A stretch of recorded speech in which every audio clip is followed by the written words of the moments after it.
G'day music fans, Mark here from AustralianMusicHistory.com. Picture a song that's a wild, trippy blast, topping the charts in 1969.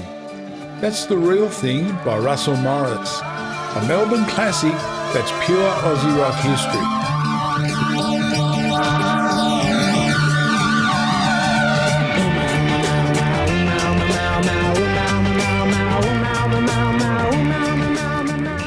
If you love the stories behind our biggest hits, hit subscribe and ring that bell. Today, we're diving into how this tune became huge, with a little help from some music royalty. Let's get into it. So where did The Real Thing come from? Russell Morris was barely 18, fresh off singing with Melbourne's Somebody's Image, a pop band killing it with covers. In 1968, he went solo, and his mate Ian Mully Meldrum, a ghost set writer with big dreams, was all in. The song was by Johnny Young, a Perth pop star originally from the Netherlands. Young wrote it for his pal Ronnie Burns, thinking of a soft ballad a bit like the Beatles' Strawberry Fields. But Molly heard Young strumming it backstage at Uptight and went, "This is for Russell." He crashed Young's place at midnight with a tape recorder. How's that for hustle? That Mama Mau Mau bit? It was actually meant to be a guide to the guitarist, but Molly made it the song's wild hook. The backing band were total guns. Brian Cadd on keys, Bill Green on guitar, Don Moody on bass, and the Chiffons on vocals.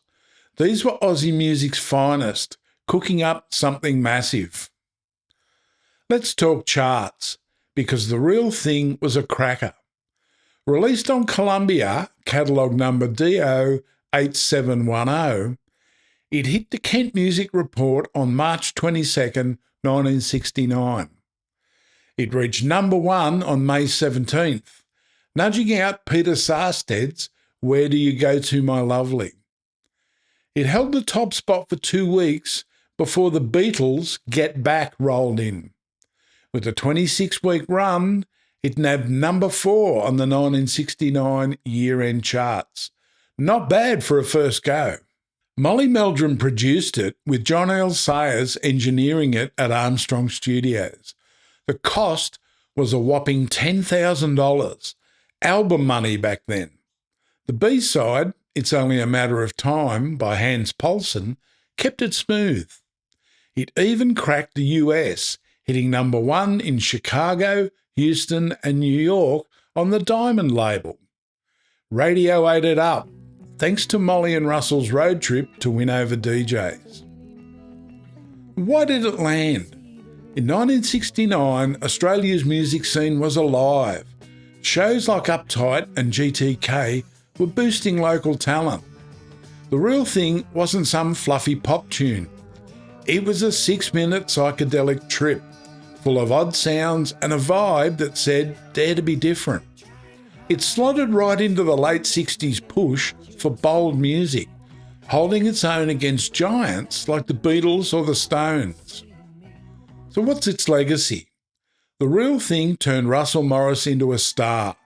Morris Mania had fans fainting at gigs, like that mad Brisbane show where the ambulances were on call. It led to hits like Part 3 Into Paper Walls, and is still a yardstick for Aussie rock. Midnight Oil gave it a gritty cover in 2000, and Kylie Minogue even had a crack at it too. It even popped up in the movie The Dish, tying it to that Apollo 11 buzz. Talk about staying power. It's 1969 in a bottle, fearless, freaky and full of soul. Play it, and you're in a smoky Melbourne club, music blasting. I am the real thing. Meow, meow, meow, meow, meow, meow, meow, meow, meow, meow, meow, meow,